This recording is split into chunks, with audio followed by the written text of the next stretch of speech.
রাজধানীতে নতুন কৌশলে চলছে আবাসিক হোটেলে রমরমা দেহ ব্যবসা। খদ্দের পেতে রাস্তায় ছিটিয়ে রাখা হয় visiting card.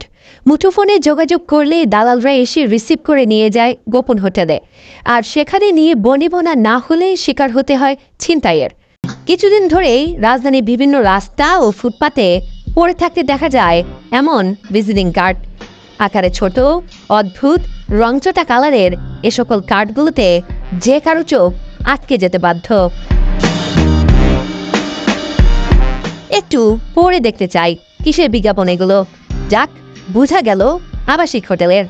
AC, non AC, 24 ঘন্টা নিরাপত্তার সুবিধাতে ভরপুর। কিন্তু কার্ডে দেয়া ভদ্রলোকদের নামগুলো একটু দেখুন।